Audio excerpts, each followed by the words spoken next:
Determinant की कुछ property हम लोग पढ़े लास्ट वीडियो में। उस प्रॉपर्टी का एक पार्ट है resolve by determinant into the product of two determinants. एक डिटर्मिनेंट को दो डिटर्मिनेंट के प्रोडक्ट के फॉर्म में रिजॉल्व करेंगे। ये काफ़ी इंपॉर्टेंट टॉपिक है, इससे बहुत सारे क्वेश्चन काफ़ी आसानी से सॉल्व हो जाएंगे हमारे। इसको करने से पहले प्रोडक्ट कैसे होता है पहले वो देखो।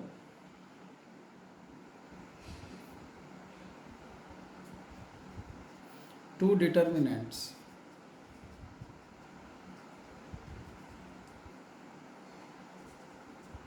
can be multiplied by any four options.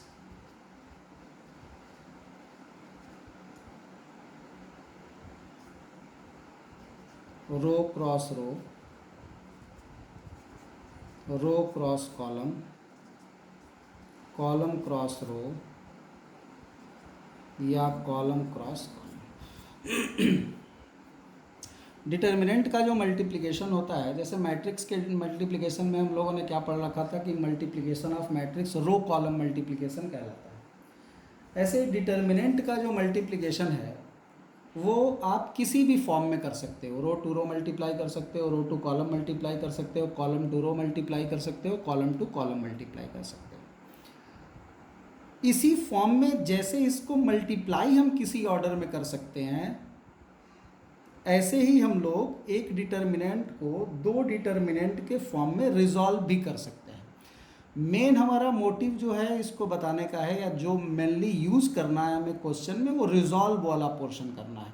यानी हमको ज़्यादातर जो क्वेश्चन मिलेंगे वो रिजॉल्व करने वाले ही मिलेंगे।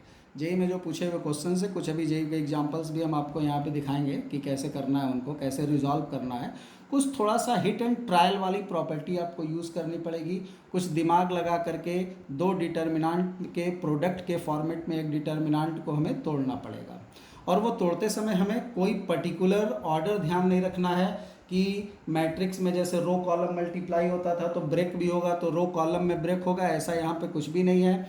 यहाँ जो रिजॉल्व होगा वो row to column, column to row, column to column, किसी भी फॉर्मेट में हम रिजॉल्व कर सकते हैं। क्योंकि डिटर्मिनेंट में जो मल्टीप्लिकेशन होता है टू डिटर्मिनेंट का, उसका कोई फिक्स ऑर्डर नहीं होता। वो रो में फर्स्ट मैट्रिक्स की डिटर्मिनेंट की रो सेकंड के रो से मल्टीप्लाई हो सकती है, कॉलम कॉलम से मल्टीप्लाई हो सकता है, रो कॉलम से हो सकता है, कॉलम रो से हो सकता है। तो किसी भी तरीके से मल्टीप्लिकेशन एग्जिस्ट करती है in the case of determinant. But matrix वाला जो केस है वो कंफ्यूज नहीं करेंगे आप लोग इसको देख करके। मैट्रिक्स का जो मल्टीप्लिकेशन होता है वो रो कॉलम मल्टीप्लिकेशन ही होता है, ठीक है। अब देखो, जैसे हमें अगर किसी डिटर्मिनेंट को रिजॉल्व करना होगा तो क्या करेंगे।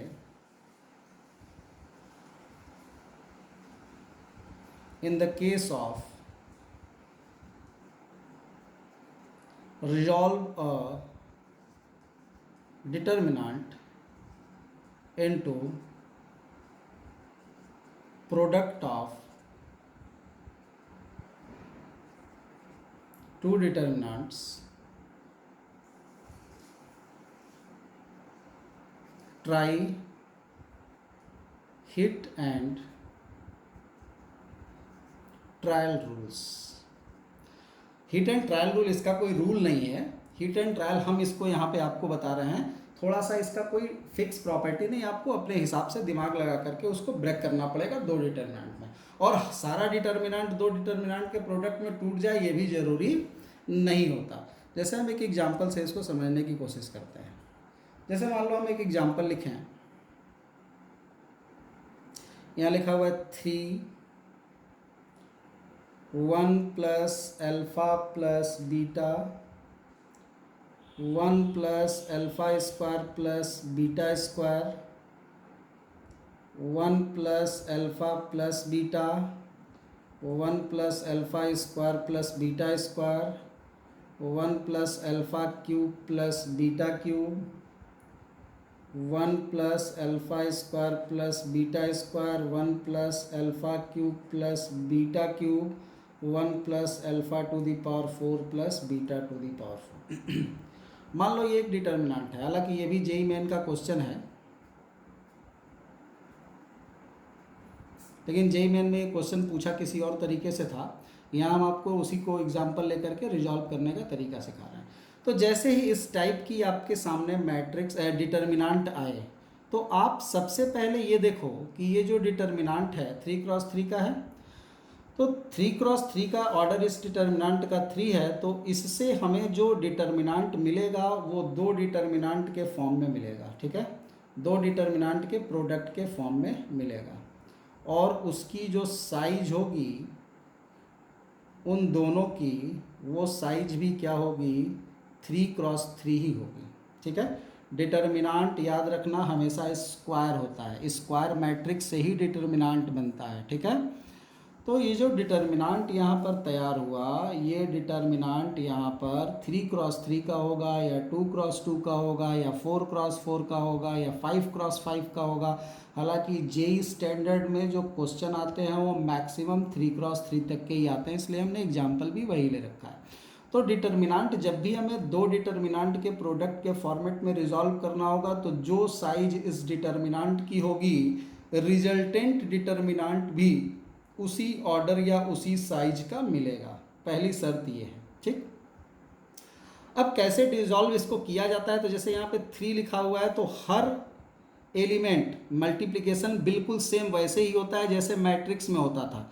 मैट्रिक्स में जैसे मल्टीप्लाई करते थे ना, कि इसके रो का उसके कॉलम से मल्टीप्लाई, तो करेस्पॉन्डिंग एलिमेंट को मल्टीप्लाई करके प्लस करते चले जाते थे। बस अंतर क्या है कि यहाँ तुम रो से रो को भी कर सकते हो, कॉलम से कॉलम को भी कर सकते हो, लेकिन मल्टीप्लाई करेंगे कैसे, तो मल्टीप्लाई करने का मतलब इसका रो इसके कॉलम से भी हो सकता है, इसका रो इसके रो से भी हो सकता है, इसका कॉलम इसके रो से हो सकता है, या इसका कॉलम इसके कॉलम से हो सकता है।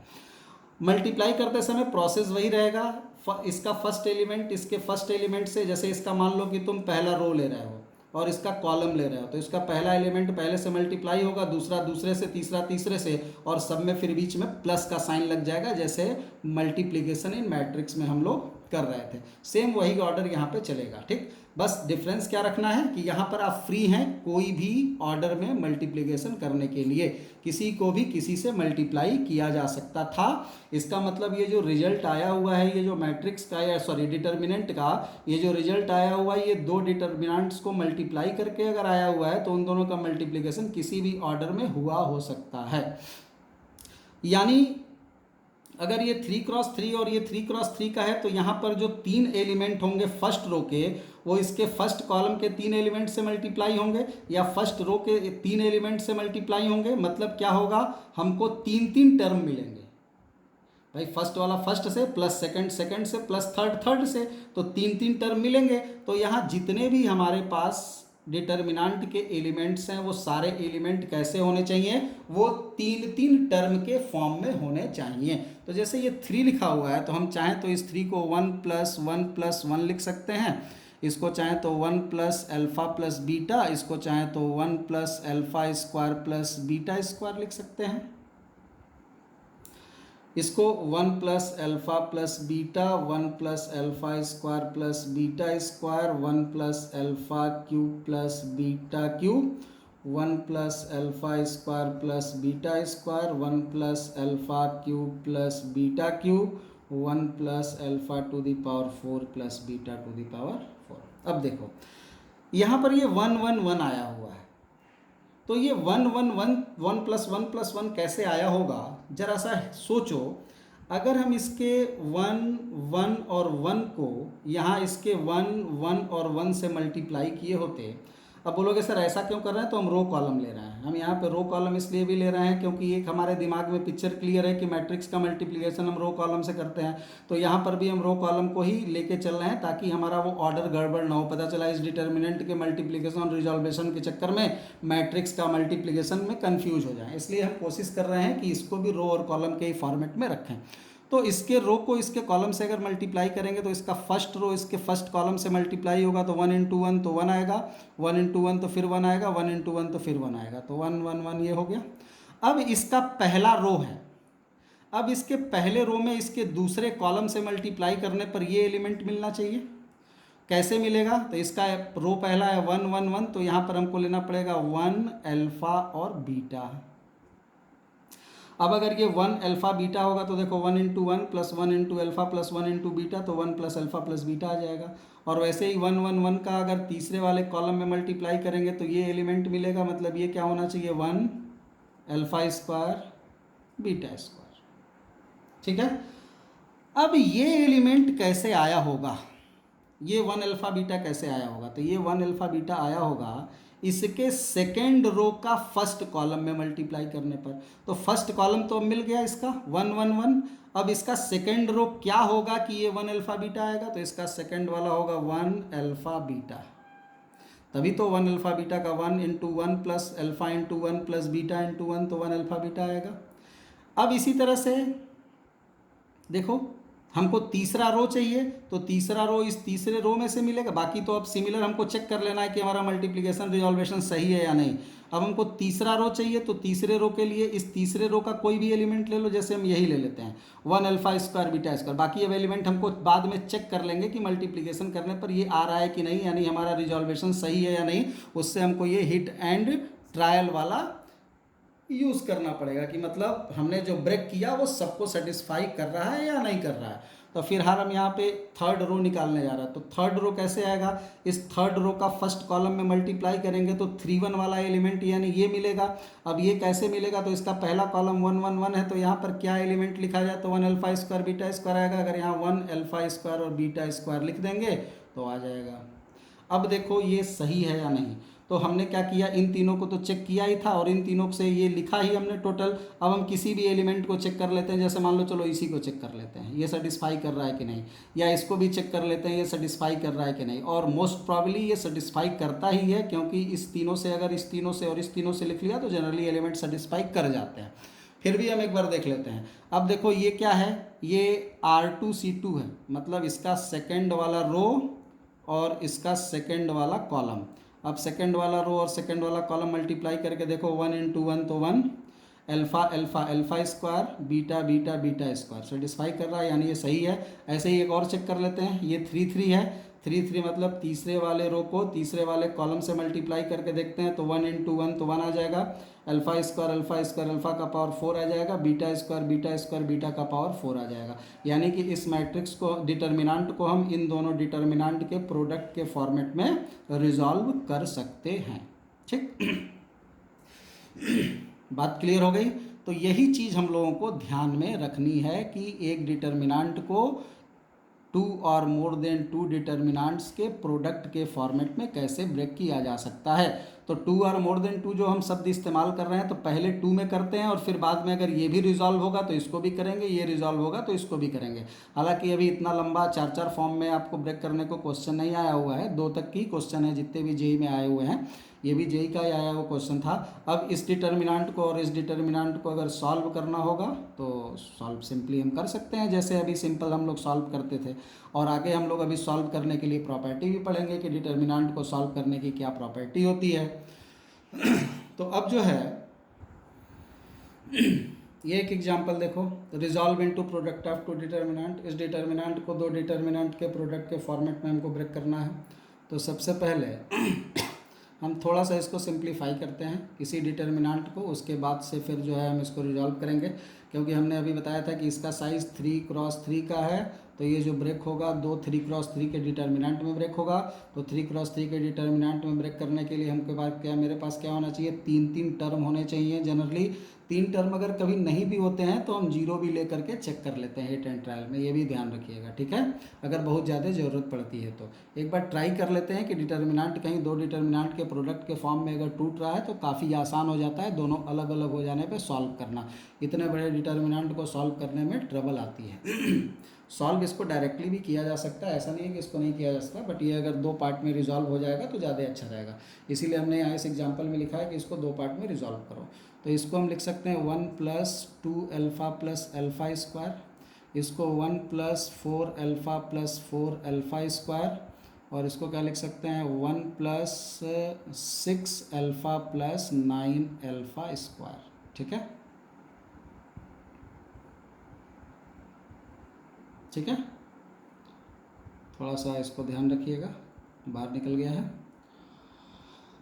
होल स्क्वायर मेनली ओपन कर रहे हैं। ये क्या हो जाएगा, ये हो जाएगा 4 + 4 अल्फ़ा प्लस अल्फ़ा स्क्वायर, ये हो जाएगा तुम्हारा 4 +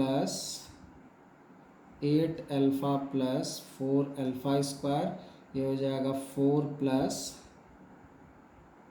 12 अल्फ़ा प्लस 9 अल्फ़ा स्क्वायर, ये हो जाएगा 9 + 6 alpha plus alpha square, 9 + 12 alpha plus 4 alpha square, और ये हो जाएगा 9 + 18 अल्फ़ा प्लस 9 अल्फ़ा स्क्वायर। ठीक है, इसको ज़रा ध्यान से देखो, ये होल स्क्वायर हमने ओपन कर लिया, आप अलग से इसको नोट कर लीजिएगा। जगह कम थी इसलिए थोड़ा छोटा छोटा लिख दिया। अब हम इसको रिजॉल्व करने जा रहे हैं। रिजॉल्व कैसे करने जा रहे हैं, तो दो डिटर्मिनांट के प्रोडक्ट के फॉर्म में। कुछ करने की ज़रूरत नहीं है, दो डिटर्मिनांट बनाया, बीच में प्रोडक्ट का साइन लगा लिया। अब दोनों हम यहाँ पे लिखते चले जाएंगे। हमारे पास यहाँ 1 2 अल्फ़ा और अल्फ़ा स्क्वायर है। हिट एंड ट्रायल हमने इसीलिए बोला था कि अब 1 2 अल्फ़ा और अल्फ़ा स्क्वायर कैसे आ सकता है। तो हमने अभी पहले आपसे बोला कि हम यहाँ पे रो कॉलम ही ध्यान में रखेंगे, रो में कॉलम में ब्रेक करेंगे। रो और कॉलम में इसलिए ब्रेक कर रहे हैं ताकि हमारा मैट्रिक्स में हैबिट बना हुआ है रो कॉलम का। तो यहाँ पर ऐसा कौन सा रो लिया जाए 3 एलिमेंट का और यहाँ पर उस 3 एलिमेंट का कॉलम लिया जाए कि उनका मल्टीप्लाई ये आ जाए। तो 1 और 1, 1 × 1 1 आएगा। ये 2 अल्फ़ा है तो हो सकता है यहाँ 2 हो, यहाँ अल्फ़ा हो सकता है इसलिए बोल रहे हैं क्योंकि आगे हम देखेंगे कि सेट हो रहा है नहीं। अगर नहीं सेट होगा तो फिर तोड़ करके कुछ और भी लिखेंगे। यहाँ अल्फ़ा स्क्वायर है तो यहाँ अल्फ़ा और यहाँ अल्फ़ा हो जाएगा।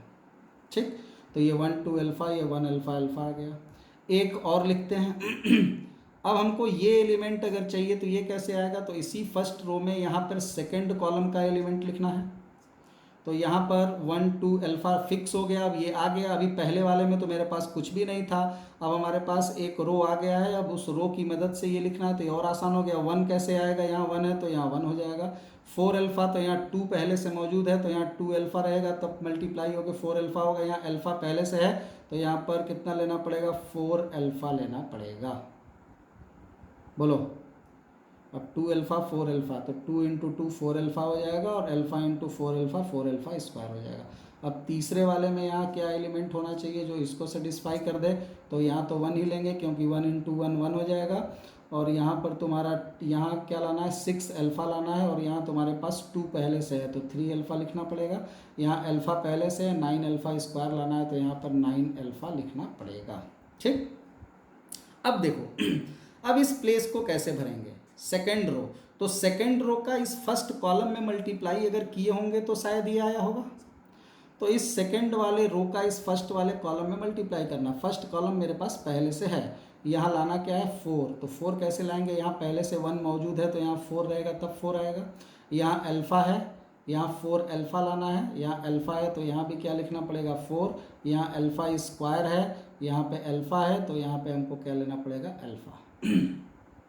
अब देखो इस 4 का इस 1 में मल्टीप्लाई तो 4 आ गया, इस 4 का इस अल्फ़ा में मल्टीप्लाई तो यहाँ पे तुम्हारा ये सेकंड रो है और फर्स्ट कॉलम है तो सेकंड रो फर्स्ट कॉलम का ये एलिमेंट है 4 अल्फ़ा हो गया, अल्फ़ा अल्फ़ा अल्फ़ा स्क्वायर हो गया। अब तीसरा वाला रो लाना है तो इस तीसरे वाले को ध्यान से देखो, तो इस तीसरे वाले रो से कैसे आएगा, थर्ड रो का एलिमेंट इसके फर्स्ट कॉलम से मल्टीप्लाई करना है क्योंकि ये क्या है, ये R3C1 है, R3C1 तो R3 और C1 तो यहाँ 1 है तो यहाँ 9 चाहिए, यहाँ अल्फ़ा है तो यहाँ 6 अल्फ़ा है तो यहाँ पर 6 चाहिए, यहाँ पर अल्फ़ा स्क्वायर है, यहाँ अल्फ़ा है तो यहाँ पर अल्फ़ा चाहिए। तो ये तुम्हारा ब्रेक हो गया। अब इस ब्रेकिंग में हम किसी एक एलिमेंट को, देखो ये तो हमने लिख ही लिया चेक करके, ये इससे हमने ये लिखा, इसका भी इस्तेमाल, मतलब ये जो यहाँ पर एलिमेंट थे ये वाले एलिमेंट और ये वाला एलिमेंट, इनका तो हमने यूज़ कर लिया इसको लिखने में। बचा 1 2 3 4 ये 4, इन चारों में से किसी भी एक से हम चेक कर लेते हैं कि जो लिखा हुआ है ये इन चारों को भी सेटिस्फाई कर रहा है या नहीं। इन चारों को तो कर ही रहा है, इन 3 और 2 5 को, इन 5 को कर रहा है क्योंकि ये पूरा सिस्टम ही हमने इन्हीं पाँचों की मदद से बनाया। अब इन चारों में से किसी एक को देख लो, चलो हम इसी को देख लेते हैं। ये कौन सा प्लेस है, R2C2। R2 मतलब सेकंड रो और सेकंड कॉलम। तो देखते हैं सेकंड रो सेकंड कॉलम इसको सेटिस्फाई कर रहा है कि नहीं। तो देखो सेकंड रो और सेकंड कॉलम लेंगे, इसका सेकंड कॉलम लेंगे और इसका सेकंड वाला और रो ले लेंगे, ठीक है। तो इसके सेकंड रो को सेकंड कॉलम, तो 4 इंटू 1 4 आ जाएगा, सही है। अब 4 इंटू 2 अल्फा 8 अल्फा आ जाएगा, सही है। Alpha into 4 alpha 4 alpha square आ जाएगा, सही है। इसका मतलब ये सही है। एक और चलो चेक कर लेते हैं, ये किसका प्लेस है, R3C3। तो चलो ये R3 ले लिया और C3 ले लिया, तो 9 इंटू 1 9 सही है। 6 इंटू 3 अल्फा 18 अल्फा सही है। 9 अल्फा और अल्फा 9 अल्फा स्क्वायर सही है। यानी कि ये जो डिटर्मिनेंट रिजॉल्व किया हमने, इसको ब्रेक करके दो पार्ट में, ये दोनों फिक्स हो गए, सही हो गए। अब इन दोनों डिटर्मिनेंट को अलग अलग सॉल्व करना काफ़ी आसान आपको दिखाई दे रहा होगा। अब इन सबको सॉल्व कैसे किया जाता है, तो एक प्रॉपर्टी मेथड होती है सॉल्व करने की, एक डायरेक्ट मेथड होता है सॉल्व करने का। तो डायरेक्ट मेथड आप पहले से यूज़ करते आ रहे हो, उससे भी इसको सॉल्व कर सकते हो अगर सॉल्व करना हो। और प्रॉपर्टी मेथड अब हम लोग आगे डिस्कस करने जा रहे हैं, तो वहाँ से सीख जाएंगे कि प्रॉपर्टी मेथड से किस तरह से डिटर्मिनेंट को सॉल्व किया जाता है, जो प्रॉपर्टी अब तक पढ़े। यहाँ केवल हम रिजॉल्व की बात कर रहे थे कि इस डिटर्मिनेंट को दो डिटर्मिनेंट के प्रोडक्ट के फॉर्म में रिजॉल्व करो, तो रिजॉल्व हो गया। रिजॉल्व करने का क्या फ़ायदा होता है वो शायद आपको अब दिख गया होगा। अगर इतने बड़े डिटर्मिनेंट को सॉल्व करने के लिए कह दिया जाता, तो ये आप देख करके बता सकते हो। अभी जितना भी डिटर्मिनेंट पढ़े हो उतने से ही अगर सोचो, तो इस डिटर्मिनेंट को सॉल्व करना आसान है या इन दोनों को अलग अलग सॉल्व करना आसान है। तो कोई भी बोलेगा कि सर इन दोनों को अलग अलग सॉल्व करना ज़्यादा आसान है इसके कंपैरिजन में। इतना बड़ा अगर लेकर के हम इसका रो कॉलम लें और इसको फिर मल्टीप्लाई और माइनस करें, फिर दूसरा लेकर के फिर इसको मल्टीप्लाई करके माइनस करें, तीसरा लेके रो कॉलम छोड़ के फिर इसको मल्टीप्लाई, तो काफ़ी लेंदी प्रोसेस हो जाएगा। और इसके बाद होल स्क्वायर का प्रोडक्ट खोलना, ब्रेक करना काफ़ी टिपिकल हो जाएगा, और ये बिल्कुल आसान है। ऐसे भी आसान है, देखो यहाँ इसमें से अल्फा कॉमन, इसमें से अल्फा कॉमन, इसमें से यहाँ अल्फा पूरा कॉमन हो जाएगा, इसमें से 2 कॉमन हो जाएगा, तो ये और भी स्मॉल हो जाएगा कॉमन लेकर के। क्योंकि डिटर्मिनेंट की हम प्रॉपर्टी भी जानते हैं क्या, कि डिटर्मिनेंट में किसी भी नंबर से मल्टीप्लाई करने पर किसी एक रो या एक कॉलम में ही मल्टीप्लाई होता है। तो इसका मतलब कॉमन भी हम लेंगे तो एक रो या एक कॉलम से कॉमन लेंगे। हमने पीछे भी बता रखा है प्रॉपर्टी ऑफ डिटर्मिनेंट जब पढ़ा रहे थे। तो यहाँ पर अगर हमको बोला जाए कि आप कॉमन लीजिए, तो इसमें से कॉमन क्या मिल सकता है, तो इस थर्ड वाले रो में से हमको अल्फा कॉमन मिलेगा, इस थर्ड वाले कॉलम में से इस सेकंड वाले कॉलम में से हमको 2 कॉमन मिलेगा। अब क्या बचेगा अपना, यहाँ पे देखो जरा, यहाँ पर बचेगा 1 4 9, यहाँ से तो कुछ कॉमन नहीं लिया, यहाँ से 2 कॉमन ले चुके हैं तो 1 2 3, और यहाँ से अल्फा कॉमन ले लिया तो 1 1 1। ठीक है, कितना छोटा और आसान हो गया, बिल्कुल आसानी से सॉल्व किया जाता है। इनटू, अब यहाँ से देखो 1 1 1 से तो कुछ भी कॉमन नहीं हो सकता। यहाँ इस सेकंड वाले रो में से हम अल्फा कॉमन ले सकते हैं, और थर्ड वाले रो में से भी अल्फा, तो अल्फा स्क्वायर कॉमन हो जाएगा, और अंदर यहाँ पे क्या बचेगा 1 1 1, इसमें से अल्फा कॉमन ले चुके हैं तो 1 2 3, इसमें से भी अल्फा कॉमन ले चुके हैं तो 1 4 और 9 आ जाएगा। देख रहे हो। अब चाहो तो तुम, ये मल्टीप्लाई है तो अल्फा स्क्वायर और ये मल्टीप्लाई हो जाएगा, तो ये वैल्यू कितनी हो जाएगी 2 अल्फा का क्यूब। ठीक, इसके बाद से यहाँ पर ये जो डिटर्मिनेंट लिखा हुआ है, इस डिटर्मिनेंट का अगर रो कॉलम चेंज कर दिया जाए, रो और कॉलम अगर चेंज कर दिया जाए क्या होगा। इसका रो कॉलम अगर चेंज कर देंगे, यानी रो को कॉलम बना दें और कॉलम को रो बना दें, तो क्या होगा जरा बताना। ये क्या हो जाएगा, रो कॉलम चेंज करोगे तो 1 1 1, ये 1 हो गया, ये हो जाएगा 4 2 1, और ये हो जाएगा 9 3 1 होगा। और इनटू, यहाँ पहले से क्या है 1 1 1 1 2 3 1 4 9। हालांकि हमको इतना काम यहाँ करना नहीं था, जो क्वेश्चन लिखे थे हम लिखे थे केवल रिजॉल्व करना है, तो उसका काम हो चुका है। अब जरा देखो, ये वाली डिटर्मिनेंट और ये वाली डिटर्मिनेंट दोनों एक जैसी ही हैं क्या। दोनों डिटर्मिनेंट में एक चीज दिख रहा है कि इसका फर्स्ट वाला रो थर्ड प्लेस पर है और थर्ड वाला रो फर्स्ट प्लेस पर है। अगर इसका तीसरा पहले लिख दें और पहला तीसरे लिख दें, तो ये दोनों सेम हो जाएंगे क्या, जरा देखो। सेकंड 1 2 3 सेम है, यहाँ 111 थर्ड है या 111 फर्स्ट है या 149 फर्स्ट है या 149 थर्ड है। तो हम इस तीसरे को पहले और पहले को तीसरे लिख दें, यानी कि दो रो को आपस में इंटरचेंज कर दें। तो क्या होगा, हमने एक प्रॉपर्टी पढ़ रखी है कि किसी भी डिटर्मिनेंट में से अगर दो रो को आपस में इंटरचेंज किया जाता है तो मैग्नीट्यूड सेम रहता है, एक बाहर माइनस आ जाता है तो बाहर एक माइनस आ जाएगा, ये 2 अल्फ़ा का क्यूब हो जाएगा। और जब हम रो कॉलम इंटरचेंज कर देंगे इस तीसरे को पहले से, तो ये भी क्या बन जाएगा 149 1 2 3 1 1 1, और ये भी है 149 1 2 3 1 1 1, यानी मिला जुला कर ये 149 1 2 3 1 1 1 का क्या आ गया, स्क्वायर आ गया। यानी कि हम केवल इस एक पर्टिकुलर डिटर्मिनेंट को अगर सॉल्व कर लें और उसका स्क्वायर कर दें तो हमको एक ही बार में रिजल्ट मिल जाएगा। हमको इतना बड़ा डिटर्मिनेंट सॉल्व करने की आवश्यकता इस क्वेश्चन में नहीं पड़ेगी। तो रिजॉल्व इनटू टू डिटर्मिनेंट से आपको कितना फ़ायदा हुआ कि अभी तक आप जब तक सोचते कि क्या करना है मल्टीप्लाई डिवाइड, तब तक आप देखो बिल्कुल सिंपल सा एक डिटर्मिनेंट आ गया। इसको सॉल्व करना बहुत ही आसान है, डायरेक्ट भी सॉल्व करना आसान है और प्रॉपर्टी से सॉल्व करना तो और भी आसान है। क्योंकि अभी आप प्रॉपर्टी से सॉल्व करने के बारे में नहीं जानते हो सकता है इसलिए प्रॉपर्टी वाला मेथड अभी आपको समझ ना आ रहा हो, बट डायरेक्ट तो करने को जानते हो, तो डायरेक्ट भी आप इसको सॉल्व कर सकते हो अगर करना चाहो तो। हम यहाँ पे लिख देते हैं, ज़रूरत नहीं है फिलहाल, फिर भी इस डिटर्मिनेंट को अगर सॉल्व करोगे तो देखो -2 अल्फ़ा क्यूब तो पहले से है, कैसे सॉल्व किया जाता है, 1 लेते हैं, फिर ये 2 × 1 2 होगा और -3, तो 2 - 3 यहाँ पे हम इकट्ठे लिखते हैं, तो 2 - 3 कितना हो जाएगा, -1 होगा। फिर यहाँ पर 4 लेंगे तो माइनस करके 4 लिखते हैं, तो -4, और 4 लिखा तो यहाँ पर इसका रो कॉलम छोड़ देंगे, तो 1 × 1 1 और -3, तो 1 - 3 कितना हो जाएगा, -2 हो जाएगा, तो ये +8 हो जाएगा। ठीक, अब इस 9 के लिए अगर ब्रेक करेंगे तो रो कॉलम छोड़ देंगे तो ये कितना हो जाएगा 1 - 2, 1 - 2 यानी -1, और 9 से मल्टीप्लाई तो ये कितना हो जाएगा -9, और इसका क्या करना है, होल स्क्वायर, तो इसका क्या हो जाएगा अपने पास, होल स्क्वायर हो जाएगा।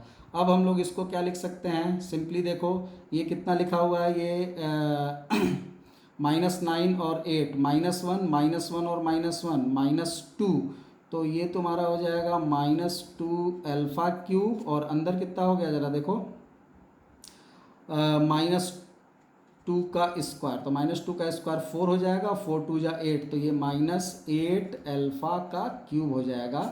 यही इसका रिजल्ट होगा। ठीक है, तो कितनी आसानी से हम लोग उस डिटर्मिनेंट को सॉल्व कर लिए। हालांकि इस पर्टिकुलर क्वेश्चन में हमें डिटर्मिनेंट सॉल्व नहीं करना था, केवल रिजॉल्व करना था। अगर सॉल्व करना होता तो हम लोग डायरेक्ट इस मेथड से इसको सॉल्व कर सकते थे। हालांकि ये जेई का पूछा हुआ क्वेश्चन है, उसने इस क्वेश्चन में सॉल्व करने को ही पूछा था। ठीक है, अब देखते हैं जेई में ये क्वेश्चन था क्या। ठीक है, उस क्वेश्चन को हम लिखते हैं और देखते हैं उससे क्या फ़ायदा होता है। इस रिजल्ट को ध्यान रखना।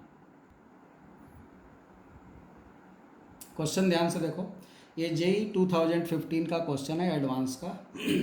कह रहा है कि अल्फ़ा की कौन सी वैल्यू है जो इसको सेटिस्फाई कर रही है। ये डिटर्मिनेंट लिखा हुआ है। ठीक है, अभी थोड़ी देर पहले हम लोगों ने इस डिटर्मिनेंट को सॉल्व किया था। अब उस क्वेश्चन को अगर करना होगा तो हम इस डिटर्मिनेंट को सॉल्व करेंगे। इस डिटर्मिनेंट को सॉल्व करके रिजल्ट क्या आया था, शायद इस पूरे डिटर्मिनेंट को सॉल्व करके क्या आया था, -8 अल्फ़ा क्यूब आया था। कैसे सॉल्व किए थे इसको, इस डिटर्मिनेंट को हम डायरेक्ट नहीं सॉल्व किए थे, डायरेक्ट भी सॉल्व कर सकते हैं, बट इस डिटर्मिनेंट को डायरेक्ट नहीं सॉल्व किए थे। कैसे सॉल्व किए थे, इसको हम रिजॉल्व किए थे दो डिटर्मिनेंट के प्रोडक्ट फॉर्मेट में, फिर दोनों को अलग अलग आसानी से सॉल्व कर लिए थे प्रॉपर्टी डायरेक्टली मल्टीप्लाई करके। तो यहाँ पर इसका रिजल्ट टोटल आया था सॉल्व करने के बाद -अल्फ़ा की, और बोल रहा है कि इसका रिजल्ट होना कितना चाहिए, इसका रिजल्ट -648 अल्फ़ा होना चाहिए, और आया कितना, -8 अल्फ़ा क्यूब। अब इसको इधर ले आएंगे, इसको इधर लाएंगे तो कितना हो जाएगा, माइनस कॉमन ले लो या माइनस माइनस कैंसिल कर दो, 8 से भी डिवाइड कर दो, तो alpha cube is equal to कितना हो जाएगा, 81 होगा क्या, 81 अल्फ़ा हो जाएगा। ठीक, इसको इधर लाओगे तो क्या बन जाएगा, ये यहाँ से बन जाएगा alpha cube -81 alpha is equal to 0।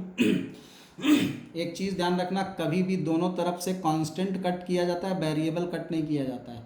दोनों साइड से वेरिएबल कट करोगे तो बहुत नुकसान हो जाएगा। ठीक है, तो यहाँ पर अब देखो, अब इसमें से अल्फ़ा कॉमन ले लो, अंदर क्या बचा, alpha square minus 81 is equal to 0, alpha alpha plus 9 और alpha minus 9 is equal to 0। Alpha की वैल्यू क्या आई, अल्फ़ा की एक वैल्यू 0 आ गई, अल्फ़ा की एक वैल्यू 9 आ गई, अल्फ़ा की एक वैल्यू माइनस 9 आ गई। अगर तुम दोनों साइड से अल्फ़ा कैंसिल कर देते तो ये अल्फ़ा बराबर 0 तुमको रिजल्ट नहीं मिलता। समझ रहे हो, तो ये रिजल्ट मिस हो जाता। इसीलिए कभी भी दोनों साइड से वेरिएबल को प्रोडक्ट फॉर्म में कैंसिल आउट नहीं किया जाता। मल्टीप्लाई अगर है तो कैंसिल नहीं किया जाता, वेरिएबल को कांस्टेंट कर सकते हो, क्योंकि वेरिएबल को दोनों साइड से कैंसिल आउट कर देने पर इस तरीके के तमाम इंपॉर्टेंट रिजल्ट्स हमारे गायब हो जाते हैं।